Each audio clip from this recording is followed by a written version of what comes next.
Welcome everyone. We're very excited to have you for our webinar. I have two tremendous co-presenters with me today. And our topic is bisexual, person of color, and woman. And the idea being is that three strikes. So we will get started. I'll just share with you that if you are in Zoom, and that's fine, you're welcome to use the chat function. We will also try, if you're through Pathable, to use the poll function for questions later. And I can see people are already starting to chat and welcome, so appreciate that. All right, so we'll get started with some simple introductions. My name is Stacy Kelly. I work for Bank of America. I've worked there for 22 years. I have a long history as a professional out person. So I work at the company. I am a vice president in senior business control. So I work in my day job in business control for underwriting division in consumer and small business banking. My gay job, as I like to say, I think many of us do, is working for our employee resource group, which is LGBT plus Pride. I'm a Maine and New Hampshire co-chair for our chapter. And then I will be moving shortly into a role for global education and training for LGBT plus. So that's really exciting. Worked really hard to get there, and sort of my side gig, I think, is inserting myself in all things Out and Equal Summit related. Because since 2017, when I first came to Summit, I was just so inspired. I just, thought I could do this. I have things to say, and I want to bring some topics. And Isabel Porras is nodding in agreement, thank goodness, because she's welcomed me as a presenter since 2018. And so here we are in 2020, COVID be damned, we are not going to be held back. We still have content and things to talk about. And over the last 2 years, working with the Bi advisory group with Out and Equal has given me the opportunity to connect on a deeper level with Isabel Porras, who is one of my co-presenters today. So Isabel, why don't you introduce yourself? Sure. Hi, everybody. I'm laughing. I'm trying to look at us and look at the chats, and I see COVID be damned. Let's start that hashtag. Hello to everyone, on the call, and a special thank you to my co-panelists for being here with me. My name is Isabel Porras. I am the Director of Learning and Development for Out and Equal. So I have been corralling all of our amazing, wonderful, talented speakers like Stacy and Sharita and tons of others. So I hope you're having a great time during the conference, and I'm really excited to get to this conversation about being by women of color. So let's jump in soon. All right, Sharita, you want to introduce yourself for us? Absolutely. So I'm Sharita McClellan, super excited to be here. Also work for Bank of America. So I saw the B of A Pride, exactly. I've been at the bank for 9 years. I have the day job, but of course, as Stacey said, the gay job is probably a little bit more fun. So I am the co-chair for our community engagement Pride ERG there. Absolutely love it. Had the opportunity to work with the Bi Plus Advisory Committee with Isabel and Stacey as well. So very honored to do that. Very, very excited to be here speaking to you all today about this topic. So I am ready to dive in. But yeah, so I identify as bisexual. I also identify as polyamorous, and I'm a person of color. So let's go. Awesome. So my role today is just going to be a moderator, just so everybody understands that this topic came up as a result of some of our conversations. So within the last year, obviously, we've had Black Lives Matter, and some of those conversations seeped into our bi advisory discussions. And knowing you both so well and feeling like, you're my unicorn herd. And, we speak very freely when we talk to one another. It just, and doing some reading about layers of diversity, intersectionality of diversity. There are elements of your diversity that you bring with you every day. They're obvious. And certainly being a woman and a person of color, those are things you can't hide. But then you have bisexuality. And why would you add that third thing? So that's where a lot of our conversation started. That's where we hope to get to today. But there are quite a few questions that I've got that the group has agreed that we would start discussing. I think if we start first with some, definitions and what they mean to you. You've certainly shared a little bit about yourself and your identity, but maybe you can share a little bit about what it is for you, Isabel, to be a woman, to be bisexual, to be a person of color. Sure. And that is the topic of the conversation after all. I won't say hate, but I have a love and tense relationship with each one of those terms. Starting with woman, I have always, I identified as a cisgender woman. I've always identified with the sex that was assigned at birth. I went to a women's college, which is where I sort of got radicalized in queer and feminist thinking. And I have really loved identifying that way. Where I say that the tension comes in is that I feel like the identity of being a woman has really been sort of hijacked by trans exclusionary radical feminists. And so that's where that tension is. I'm like, I love being a woman, but trans women are women too.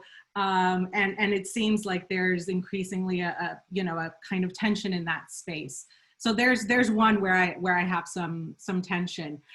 People of color, I grew up in Miami, so I didn't actually know that I was a person of color until I went to said women's college, until I went to school. And it was actually like a people of color, like pre-college week, like to come check it out for those of us who were first generation. And I get there and I was like, I'm a Colombian, Caribbean Latina from Miami. And what is this person of color you speak of? And so there, again, certainly found a beautiful community connection. I think there's a lot of, it's almost similar to the identity of being Latina or Latinx, right? Where we all have different nationalities. But the umbrella of people of color, I think, has been really powerful for organizing. At the same time, just like with that category of women, and you have the TERPs kind of coming in, with the category of people of color, there's a lot of anti-Blackness that happens there. And so I'm really concerned about when people say people of color instead of Black people, if it's something that impacts Black people. And I noticed that both in social justice conversations and sometimes in D&I spaces as well, where no, this is not impacting us all in the same way. And we should name that anti-Blackness and confront it. And so that's where one of those tensions is. And then finally, of course, bisexual. And I'm maybe a little ashamed to say, but I will be authentic and honest and say it here as well. I've had a lot of internalized biphobia growing up and coming out in terms of my identity. And it wasn't until actually connecting with all of you at Summit, and I see some of the folks like Robin Oakes and Heidi Green in our chats and on this call as well, really were the folks who helped me think about my own internalized biphobia and the way that I kind of winced at the term. So I'll pause there because I know we're going to come back to all of those a lot, but really, I love being a woman, being bisexual, being a person of color. At the same time, you have to be like, but I'm not trans exclusionary. And as someone mentioned in here as well, there's nothing feminist about that, right? I love being a person of color, but not when you're going to use me as some sort of anti-Blackness shield. And I love being bisexual, but I don't love all the kind of inherent biphobia in our society. So, thanks for being so authentic about it. Sharita, why don't you share a little bit about your experience as a bi woman of color? Oh, absolutely. So my story is a little different than Isabel's. I already knew I was a person of color, but I will say that I didn't know growing up that covered anyone outside of Black people. So it wasn't until I got into college that I would hear person of color. I'm like, you're not Black? Like, that doesn't include you. And then I found out, oh, yes, it does. It includes more people than just African Americans. So that was an adjustment for me, because I just always knew the term person of color was what people would say when they were trying to be politically correct and they didn't want to say Black. And they weren't sure if you identified as African American, you were born here. So it became person of color. So my struggle with that has been in my adult life is having to understand that does cover more than just Black people. And then having to say, okay, when we're saying person of color, what are we talking about? Because if it is something that's specifically about Black people, then let's say that, so we can really focus and pinpoint what we're discussing. As far as being bisexual, I think bisexual people are dope. So I love it. I have never really been in a closet. I was like 11 when I started liking girls, and I didn't know I needed to tell anyone. So I would just bring girls home and I would bring guys home. And my parents just went with it. I had a conversation with my mom a couple years ago. It was like, you know, I'm bi, right? And she said, why did you think I didn't when you used to bring girls home? I said, I'm just making sure. Like, so I've just always been bisexual. I love it. It's part of me. And it's important for me to tell people that because I don't want to hide like all the great parts of me, right? And then as far as being a woman, why would I want to be anything else? I don't want to be exclusionary of anyone else. So I agree that, saying I'm bisexual is not, excluding anyone in the trans community, anyone that's non-binary. For me, being bisexual means I can love more than one. And so I am bisexual, I'm a woman, and I am Black. I'm a person of color. So here I am. Yeah, and you're all beautiful. I love I love your self-acceptance. It is something that's the best part of being close to you as friends. But now let's really talk about what that means, though, when you're carrying all of these layers of diversity, and the idea of it being 3 check marks or it being 3 strikes. How have you felt about that in your work history, Isabel? Yeah, I'll start here with that because we had that conversation, around the title, and I was thinking 3 strikes, like Sharita, I think this is 3 awesomes, like sucks for everybody else. But I think this is really the tension we have, right? It is in our society, women of color, queer women are not seen as equal to others in quite the same way. But I really do think, and I recognize that this comes from a position of privilege. Despite being a first generation U.S. citizen, college graduate, et cetera, I still recognize privilege in the way in which I've moved through the world because of my gender identity, because of my sexual orientation. Like, this has allowed me to, attend a women's college, have access to scholarships and fellowships based on my gender or race. And now in my work, I love hearing everybody talk about their gay jobs and day jobs. And I'm very blessed that my day job is a gay job, right? It's a queer job, but let's go with that. Let's go with the rhyme. So I think that's really where the tension comes. I really do see this is a space. It's 3 checks for me because it allows me 3 different additional points of community and connection. And at the same time, it gives me opportunity to be aware of, like I said, my privilege within each of these groups and how I can be an ally to folks. But yeah, I definitely see being like Sharita, being a woman of color, a queer woman of color as a big positive. Sharita, the experience, the check marks versus strikes. What are your thoughts on that? So for me, it's going to really be strikes, right? So when I go into a workplace as a young kid, I've always been taught you are Black, you have to work harder, you have to prove yourself more just to try to get the same as your white counterparts. So from the get-go, unfortunately, because people do have certain stereotypes, as a Black person, I know it's a strike against me because people feel a certain way. There's some subconscious stereotypes that they have, some experiences that they've had, and they carry those with them.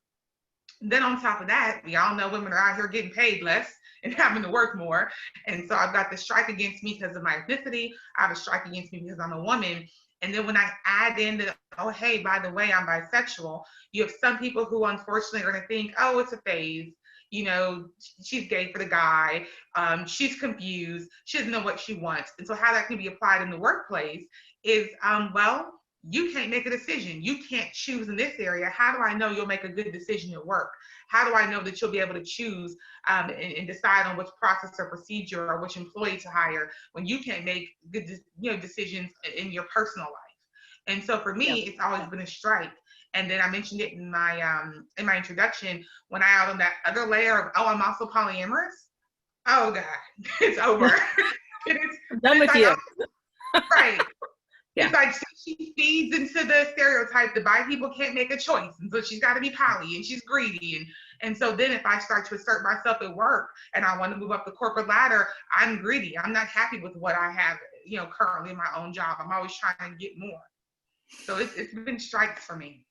Yeah, or that you bring drama. Sharita and I both identify as poly and bi, so we've had some good spirited conversations about how that just, you know, we're already hypersexualized, but then when you throw in that you are also poly, yeah, we're thought to bring a lot of drama to the workplace or gossip.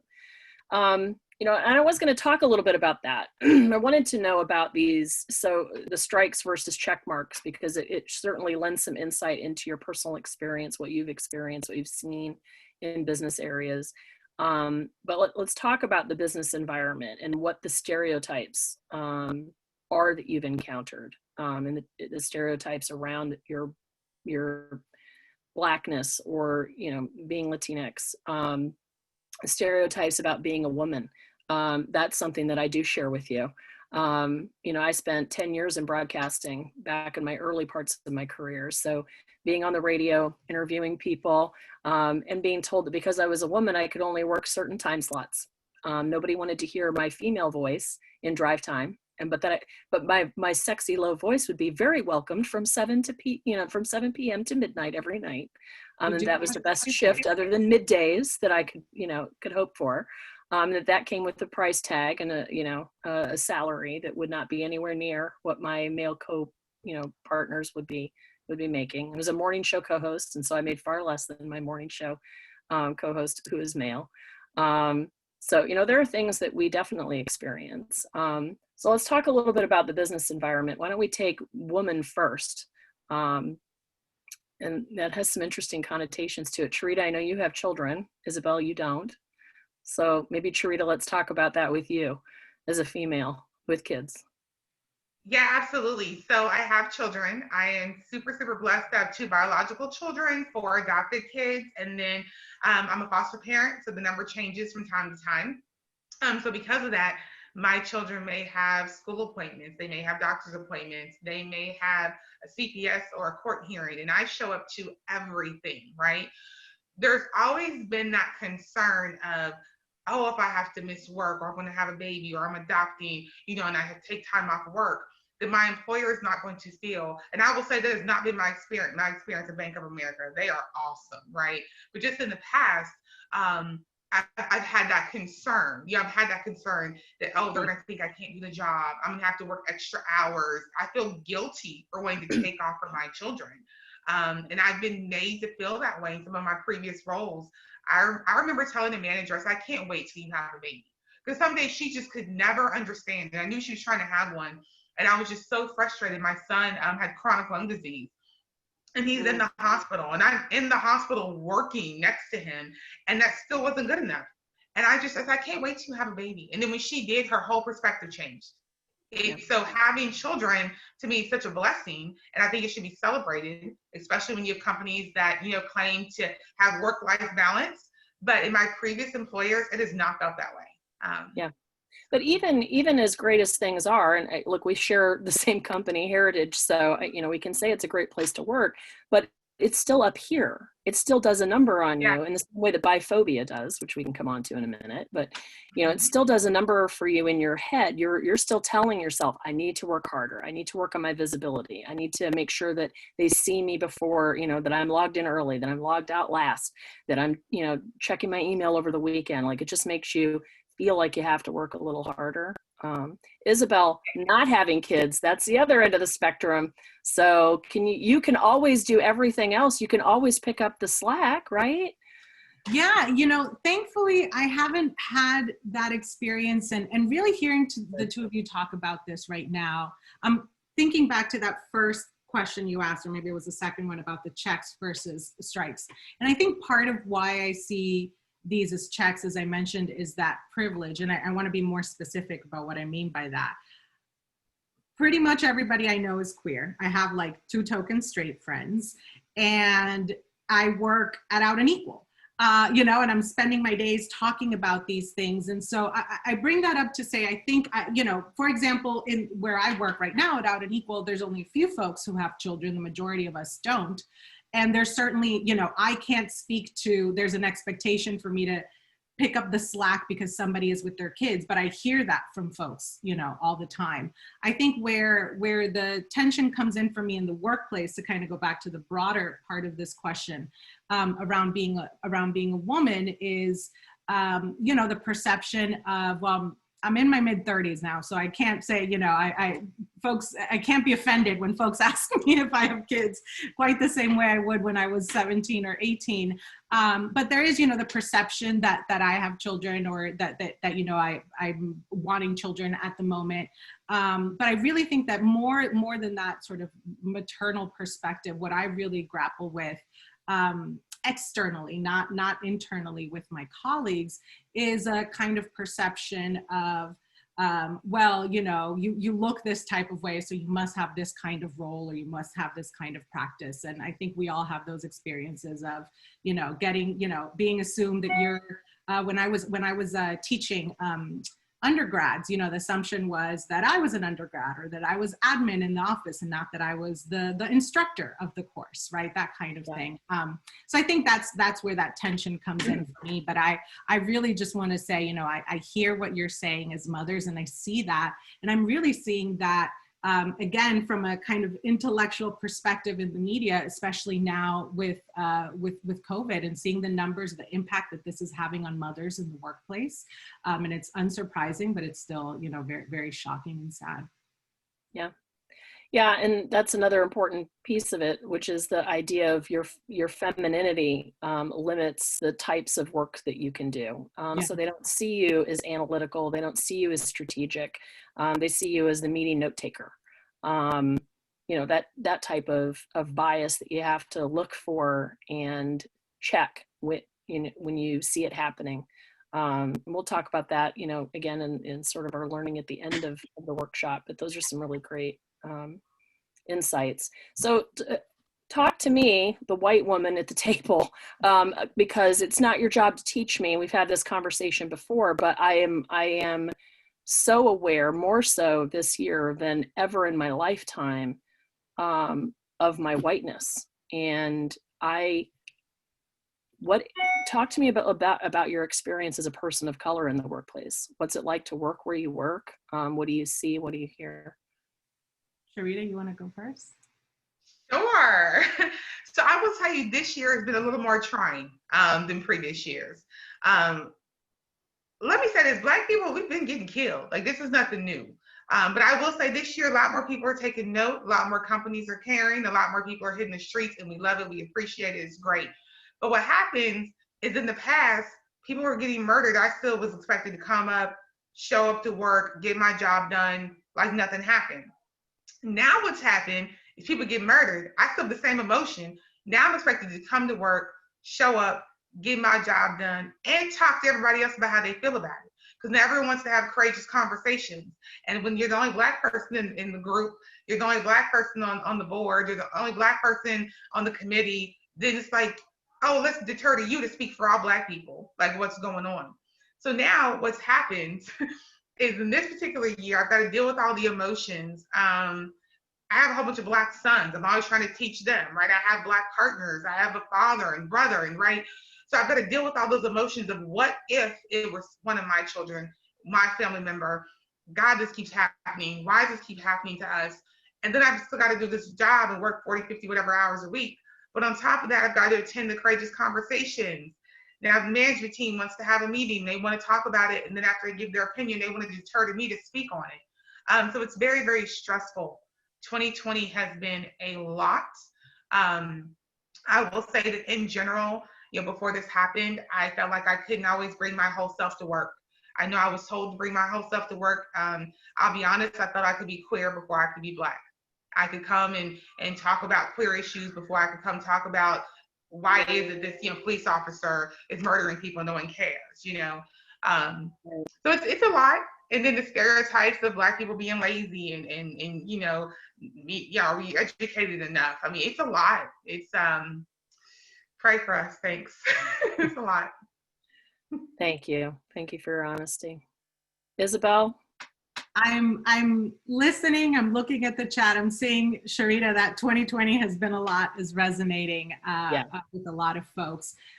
Stacey, can you repeat the question one more time for me? Yeah, so just what it is like to bring your person of color self to work. What is it like to be a person of color where you work? What do you feel? What do you hear?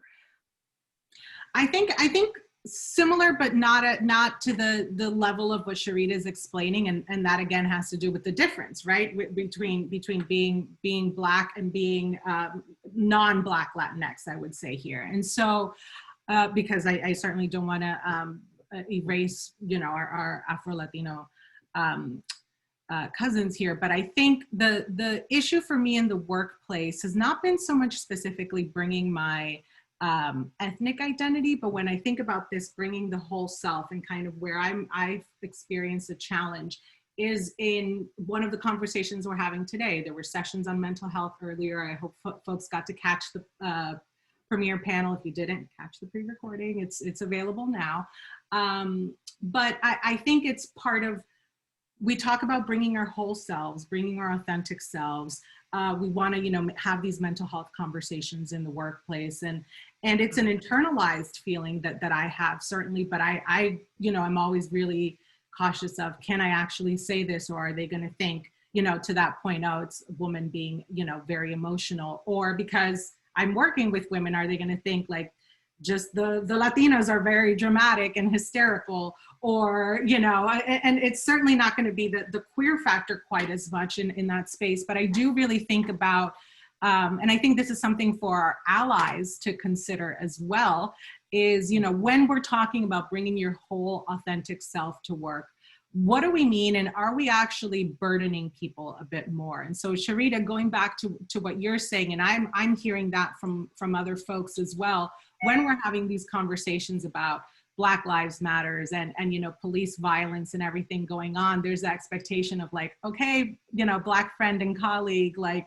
now you share. And I think there's like, okay, no, there's a boundary for a reason, right? And asking folks to kind of open up trauma in some ways can be problematic. And so, you know, I think for me, again, it where that concern about how I show up is really more in, can I have the same mental health or well-being conversation as my white male or female colleagues, or is it read differently because of the way I speak, my mannerisms, you know, my engagement levels, and the ways in which we, you know, kind of read those things.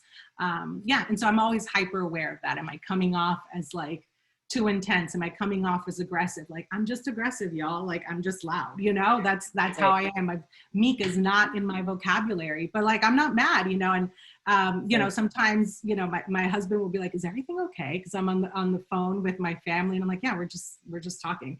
But we just sound loud and angry. We're not loud and angry. That's just, if you want me to be my authentic self, that's my authentic self. But you don't mean that, you mean something else, right? So yeah. I think, again, and it's again, not even necessarily something that folks are vocalizing at me, but it's internalized from our society, right? Mm-hmm. And so I think, you know, thinking of my colleagues and leaders as allies in this space, where I've brought this up and maybe caught myself, and I'm like, no, I'm being too whatever. It's really powerful to have somebody say like, no, I hear you, and that's valid. And so just kind of recognizing that for folks who are allies to women of color, to Black women, to queer women in the workplace, recognizing that sometimes conversations are not intellectual, right? What might be an intellectual exercise for me is not an intellectual exercise for you. And so that there's some real emotion and weight in there, and that I think we need to really be aware of what we're asking when we're asking people to bring their whole selves, and what support are we giving? Because if we're telling our Black colleagues, like, share everything you're feeling about this and then go fill out that TPS report, then there's no support there, right? What are the resources that we're sharing to help people actually heal and be in the world? So, yeah.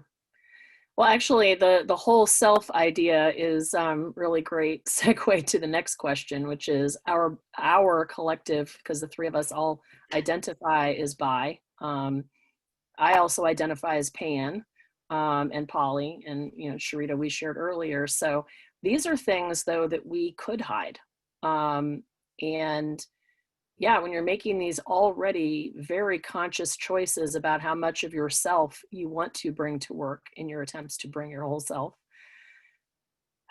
why add more to it? So this third layer of diversity that we share, when it could be hidden, why do you choose to be out?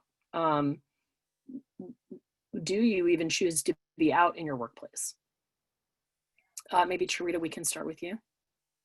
Yeah, so I am out at work. Obviously, I'm here. So I haven't always though. I said I've been at the bank 9 years. I've probably been out at work like the last 4 or 5. So originally, I really had this, 3 strikes mentality. If I come in, I'm already Black. I'm already a woman. I have so many other, I have children, whatever. Why put this extra layer on for people to judge me? And then I've got to, fight for that, right? But y'all, I'm like really awesome, right? Like for real. And so I feel like you get to know how awesome I am because you get to see all of me. And so it really was a thing. I think I was talking to some peers at work and they were talking about their weekend, and I'm trying to be careful and use them and they and their pronouns and not say who I was with. And I was like, what they gonna do? Take my house? Like how can you can't stop me. You gonna fight me? Like this isn't gonna happen. And so I just decided in that moment, yeah, I'm just gonna be who I am. And so I mentioned, I was like, yeah, I need my girlfriend, da da da. And they stopped and was like, oh, okay. Then we just kind of moved on.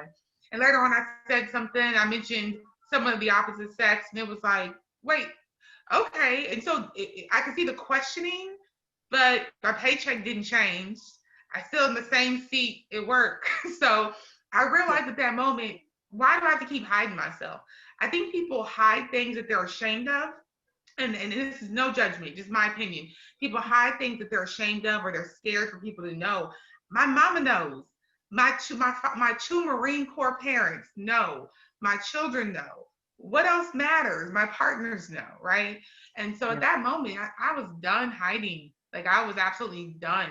I feel like it allows me to be free. I feel like it allows me to have better communication with my associates. I think because I'm so open, that they're open, and they'll come talk to me. Our conversations flow better, which means we now have a level of trust, which means our work is more productive and we work better together. I've seen a huge shift.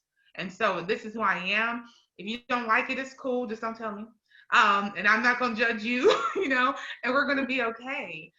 So I really had to realize that all this greatness is made up of a whole bunch of different levels. And so to me, it just makes more sense for you to get it all. Yeah, I'll share, I'm in a straight appearing marriage and have been for 16, 17 years now. And there were a lot of years. And when I first started working with the company, I was out and with a woman. So, I've come out a couple of times, like, you're always coming out, but, there were people who assumed I was a lesbian. There were times when I bothered to correct them. And if they were, not on my list of people who matter, I just didn't bother. I'm tired sometimes. I just am tired. But I got to a place 5 or 6 years ago, maybe a little longer, where I started making a point of correcting people and talking about it more, because I realized that there were people all around me who couldn't speak their truth. And I was in an ERG where virtually nobody was out as bisexual. And I even knew people who were bisexual who were staying away from the ERG or kind of lurked around in the ally section. And I just thought, to your point, I'm like, what the hell? Nobody, I arrived at my career. I've arrived as a person. My spouse knows, my family is aware. I have, a lot of support, and a lot of people don't.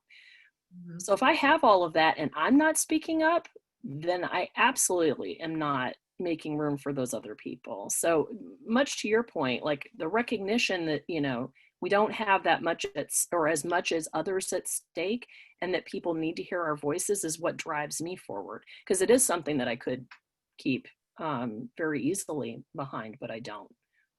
And I also found it exhausting. I'd walk away from conversations just rolling my eyes, and I just got so tired of rolling my eyes when I could just correct people and move forward and then have a better relationship ultimately with people. Isabel, How about you? Yeah, I'm trying to think about it. You know, it's a little bit different for me because I've only had 1 year in like a heterosexual work environment, and then I went to academia for a decade where it was super queer, and then here, where certainly, you know, my straight colleagues are in the minority. And so I don't think I've had that experience of the tension of coming out in the workplace. I did, and we've talked about this a bit.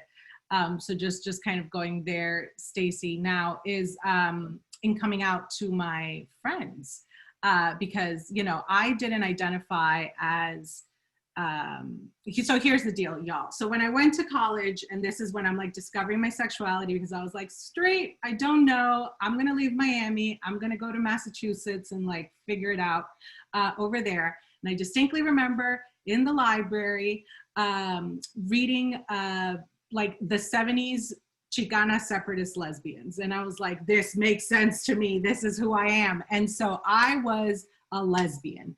And all of my friends, a majority of whom are white, were queer. And I was like, I don't know, this queer thing sounds like super white to me. There's a difference in the theory. And it wasn't until I got, it wasn't until I really started reading queer theorists of color, like Jose Munoz, Juana Maria Rodriguez, all these other folks, that I was like, oh, it's not a white thing the way that we're socialized to think about these things, right? So I was like, I am like lesbian. I wish I was in the 70s in a commune, until after I graduated, maybe a year or so. I was like, oh, men, not so bad. You know, let's kind of like try that out. And so then that coming out, that second coming out, was in some ways more intense and more scary for me than the first one, because I had to come back to this, like, my community, my group of people. And, you know, this is where the internalized biphobia in our community comes in. I think we talk a lot about like straight people are super biphobic, but check yourselves. And I say that because it was like the rending of garments, because I was the only gold star lesbian in this group. And it was like, how could you possibly, you know, lose this status? And there's all kinds of problematic and transphobic feelings inside of that framework that I just absolutely hate, but it's so biphobic. And that was the group that kind of sort of face this for me. And it wasn't, like I said, until I started hearing some of you all reclaiming the term bisexual, because I was like, no, I'm queer. I'm predominantly, you know, attracted to women, and I haven't had this experience. And bisexual are those like girls that go to UMass and like make out in front of the boys. Like, that's not me. You know, that's like those fake girls, right? Thinking again about all of this internalized biphobia. And so it really has been a lot of work to undo that, to have frank conversations with my friends about that, and kind of these, you know, purity conversations, you know, these purity concerns that people have. And the last thing I'll say, because we didn't really talk about this so much, but seeing, Stacey, the number of people commenting on this in the chat, I do kind of want you and Sharita to talk about this a little bit more. Yep. But also the respectability politics inside of our community, and it's something I grapple with. You know, you two mentioned identifying as poly. I'm monogamous, you do you. And I really have the tension of, when we talk about bisexuality, you know, that everybody's like, everybody thinks that bisexuals just want to sleep with everybody and can't make up their minds. And that's not true. And it's like, well, it's true for some people. And also, what kind of respectability politics are we enacting when I'm like, I'm not like those poly people. I just want one, right? And so just something that I feel like comes up a lot in our community, this tension. I know you and Robin had that excellent bi and pan conversation earlier, but I just want to call that out. Like, I notice myself kind of, you know, reacting that way, and I'm sure other mono bi people do as well. And I just want to call that, like, there's something polyphobic in there, and it smacks of heteronormativity, and something that we're still grappling with. So I know you're the moderator, I'm not going to take over, but I did just want you both to kind of have a chance to address that, because I'm seeing so many people really resonated just when you claimed it. Ooh, okay, so I see how you flipped the script on me, Isabel. I'm sorry. It's good. It's good. Because it's another layer of diversity that we talk about. Like why, and I'm not necessarily out at work about my poly, because that's how I arrange my relationships. And I don't feel like in a work environment. So one of the questions was, do you ever not discuss these things because it's just, not appropriate workplace or not everybody needs to know your business? And do you sometimes keep, some of these aspects of your diversity sort of held back because of that?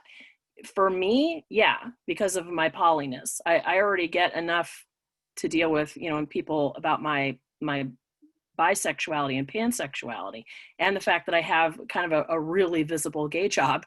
So I'm talking about it a lot. There's, it looks like a unicorn exploded at my desk at work. I have rainbows everywhere. It's pretty damn clear when I work with LGBT plus.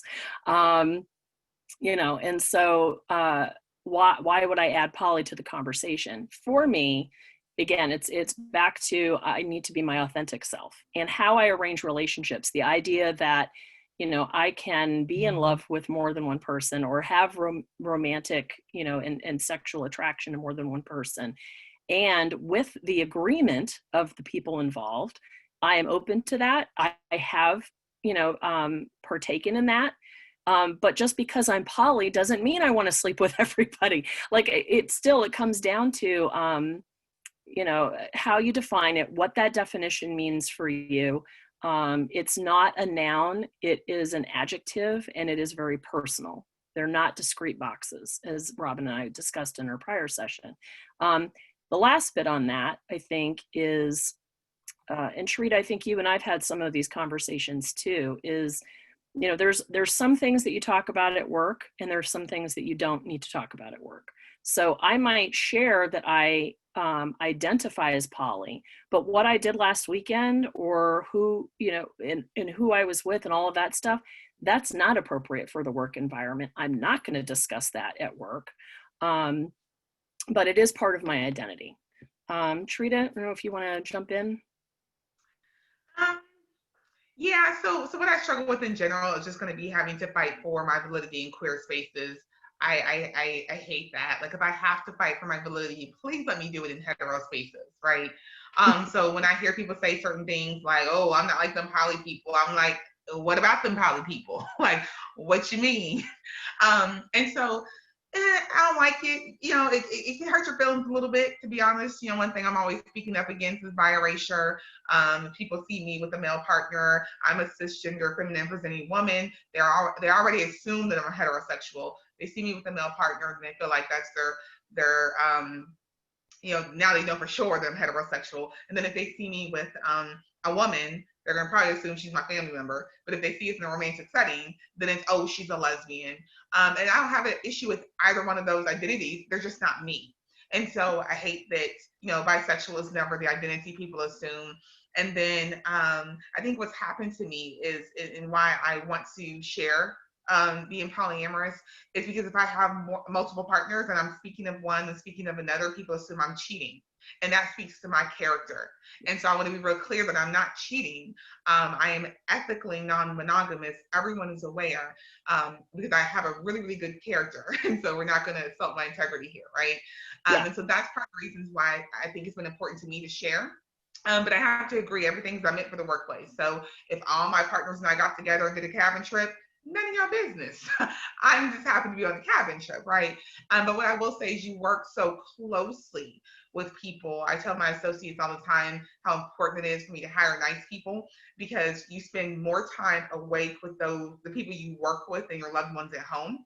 And so because of that, you start to develop relationships with them and you start having conversations. And so because of that, then of course you find out I'm polyamorous. Me too, I've got rainbows everywhere. I wear my little bisexual pin a lot. I'm active in my employee resource group, so people are aware. They assume I'm lesbian, so they find out I'm bisexual. But the last thing I want people to do is think my character's bad and my integrity is bad. So if I'm speaking of more than one partner, it's important that I'm polyamorous. So I'm still in the up and up here. no, that's a really important distinction, because I think for those who are not aware, that is, there's cheating and then there's polyamory. Polyamory is an ethical arrangement of, and with the knowledge of partners and the agreements. And that again is about character. And I thank you for saying that, because I didn't and I should have. I'm watching the time. I know we wanted to talk a bit about what we need from people in these spaces. So I think we all have thoughts on what we want from allies, what we want from people within our LGBT plus group. So, I think I can fast forward a little bit, because I want to make sure that we have lots of time for questions. So from allies, we had discussed, we need voices. We need people to step up and not expect that it's always, Charita, because she's like you were talking about, the Black woman in the room, that it's her responsibility to speak up when she hears things that are inappropriate, or have her speak for all Black people, or all people of color in the case with Isabel. So those are important things. They need to help us demand equity. They need to help us fight for those things. We all need to vote. That goes without saying, but I'm going to say it. And then, what we need from our LGBT partners. I will tell you that a lot of damage in the biphobic spaces, come from within our community, which still shocks me to my core and is very painful. But, I think within our LGBT spaces, we need to check the way that we talk and the way that we interact. And it's inappropriate for, a senior LGBT leader to, elbow me at something and go, well, we're all on our way to gay, but yet it happens. No, we're not. I mean, I use the term gay, but I'm bi. I'm not in phase. So those voices, we talked about needing ears, needing eyes, people looking and checking, their biases and looking for inequities. Some of the things we talked about here that we've experienced, some of those things you may not have heard before. And I think the group, is kind of having that collective awareness to them. Now go out and look actively in your organization, in your ERGs for it, listen for it, and look for it. So, some recommendations on how people can improve their ERG engagement. Maybe we could spend, a few minutes talking about that, and then we can open it up for the last 10 minutes or so for questions, if that sounds good. So, any ideas for employee network engagement on these topics, Isabel? Sure. I'll jump in. Don't wait for by day or by week or whatever it is. But have these conversations sort of throughout. I would really encourage people to, and that's true for everything. Don't wait until, Trans Day of Remembrance to talk about trans issues in your organization. I would say, one of the things that folks can do is what we recommend our ERGs to do is take an audit of yourselves and your programming. And it doesn't have to be it doesn't need to be super consultant heavy, lots of texts and forms and kind of thing, but just kind of check yourselves in your leadership. Bisexual people make up more than half of our community. Are we reflected in your leadership, in your membership? Do you assume that bi people are allies, right? Do you have sessions and conversations that speak to these identities, or are you only reaching out when it's, Bisexual Awareness Week? Are you looking at your bi colleagues to only talk about bi issues, because they can talk about other issues as well? So I think some things like that. And what I would also add for my bisexual monogamous, monosexual, I guess not really, but bisexual monogamous colleagues on the line is that we need to, I think we need to be better allies to our poly and just non-mono friends and colleagues as well. And part of that is checking the respectability politics. Like I said, when we're like, no, it's not that bisexuals want to sleep with everybody and are greedy and blah, blah, blah. And, to push back on that greedy component, but not in a way that throws other folks under the bus. I think that's not the right way to do allyship. And again, really just thinking, I would just say, reach out to bi people to talk about things beyond being bi. is one of those, and not just for certain holidays or to check off, certain items in your programmatic calendar. Yeah, Charita, how about your thoughts on that? Things that people could take away for ERGs? Yeah, so Isabel touched on a lot, so it's awesome. So I can be really quick and sweet. Can you please consider the B's? So when you're doing your programming, the wording, you're sending out your emails, please remember that there are more than lesbian, gay, and transgender individuals. Because I agree with Isabel, a lot of times people think the B's are more allies, maybe because we're not as visible, but we can't be visible when people don't include us and they hide us and then they feel a way about us, and we have to always fight for our queerness in queer spaces. So please, please, please, in your wording, in your programming, in your courageous conversations, in your sessions, don't wait until September. Like Isabel said, for Bisexuality Visibility Week and Day, please include us 365 days out of the year. And then your space will be more inclusive and more opening, and more people will pop up and say, oh, by the way, identify as bi as well. Remember the B's. Absolutely. Awesome. So I think, we've been leveraging the chat a bit. So I think I've been trying to keep pace with some of the questions, but if you have a question that you want to ask us, we have about 9 minutes left in the session. We would love to hear your voices. And I know that what's really great about watching the chat is everybody's kind of found their community, which is great. There was a comment earlier about unicorn hunting. That's something I'm super sensitive to. I know. We like to call ourselves unicorns, but we don't like unicorn hunters, for sure. I can count on maybe really close to one hand male colleagues that I'm friends with who have not, at some point in the conversation of getting to know one another and working together, made advances towards me coming home for dinner and meeting their wife. Or, you should come over, we're going to have a pool party or something like that. There's always something that and you're like, really? That's somebody's like, what are unicorn hunters? That's what it is when you find out that we're bi, you immediately start thinking about how you can include us in your relationship. It was so much worse when I can tell you my experience at Bank of America has been fantastic. So for 22 years, I've run into very, very little of that, but I've still run into it. Mm-hmm. Let's see if we've got some additional questions. I don't know if either one of you can get back to the poll section to see if anybody's asking questions there. Maybe Isabel, you can help us navigate. Panelists, how do you express your queerness in a relationship, even if there's straight passing? I don't have to remind my spouse because he's very aware of that. I can say in my straight passing marriage of coming up on 17 years, I just correct people when they assume. And I insert that in spaces maybe where it doesn't come up in conversation. I talk openly about my bi-ness.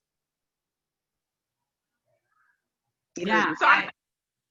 Go ahead, Sheree. Go ahead, Isabel. I was going to say, I identify as bi, so does my husband. I don't think I could be with him otherwise. There would just be a lot of heteronormativity in there. And so I think we're probably read as straight out in the world, but we know we're not, and our relationship is not, and our family and life is not. And so I think that's I can't imagine having to navigate explaining that to somebody who doesn't also have the same identity or kind of embody the same issues. That would be extra tough for me. Yeah. Sharita? So for me, all my partners are like really dope allies, even if they're straight.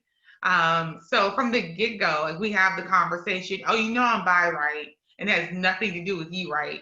And if at any point you feel like it does, I'm probably gonna be out because I'm not in this for, threesomes or whatever else, right? And so for me, it's a very early on conversation, and if I don't see the allyship there, I mean like a true ally. Like I can be in situations where people say something that's very anti-LGBTQ+, and I get worked up. And I have a male partner and say, hey, I got you. And then he'll just say exactly what I was going to say, but much more calmer, and people are listening to him. His voice is not high pitched like mine would be, right? And so, although we say that, straight passing, I guess it's straight passing to the outside world. And so that's unfortunately our society just makes assumptions all the time. You make assumptions that I'm hetero. You make assumptions, period. But within my relationships themselves, oh, they know, or we not together. Yeah. Hey, Cam asked a really great question in relationship to bi men. And I got a tip of the hat to my bi men because we love you. We can do a better job of asking for bi male voices specifically. So that is something I will tell you, I wanted and had a bi male teed up for this conversation, who unfortunately wasn't able to make it to Summit this year. But I promise you, we'll be doing more of that content later. I've already been texting with him this week. He's going to be here next year. So support them in every opportunity that you get. We had a bi male session that was earlier this week. It was just yesterday. It was amazing. Go back and watch it. Talk about it in your ERG. He gives some great takeaways, but I think asking for bi male voices specifically. So if you're going to do some programming that's specifically bi or not, make it publicly known around the table in your ERG that you're looking for bi male voices, and then set a goal for yourself, just like you do anything else. Like if we're going to do a panel, if you're kind of going through your tick sheet, okay, do we have a gay male voice there? Okay, do we have a lesbian voice there? Where's our bi voice? Who's our trans voice? Who's maybe our non-binary voices? You're going down that list. Is the bi person always female? Why is that? And who are they? Yeah, Trita. So, and Stacey, I also want to say that we've got to do a really good job of making it a safe space, right? Because I'll have colleagues I work with who are bi men who will talk to me, but they don't feel safe to let, to be so public and vocal about that. And so some of the privilege I have is being a bisexual female seems to be a fad, and people are more accepting, right? Because it's trendy. But when you hear bi men will say, oh, there's no such thing as a bi man, they're gay, right? And I know bi women who do the same thing. So we've got to do a better job of making it a safe space for them, or they'll never feel comfortable coming out. Yep, for sure. Isabel, do you have some thoughts on that with your bi husband? He's probably shared with you his insights. Yes, and is listening in now. I think that's exactly it. There's, Sharita is mentioning the privilege that we have as women, and yet it's a privilege that comes with hypersexualization and all of that. But our bisexuality is, if anything, it's the other extreme, right? It's all women are inherently bisexual, and that kind of commentary, which we can get into separately. And so I agree with all of you in the comments in here. We really need to support bi men and coming out.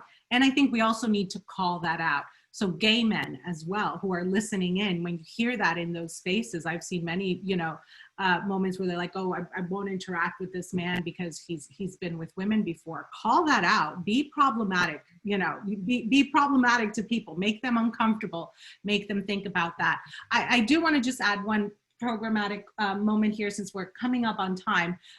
Thank you to whoever chatted in the name of Mark's session yesterday. And I've seen a number of questions come in asking about the difference between bi and pan. So I'm going to plug Stacey and Robin just had a conversation about that, and the recording should probably be available by now, after the end of this session.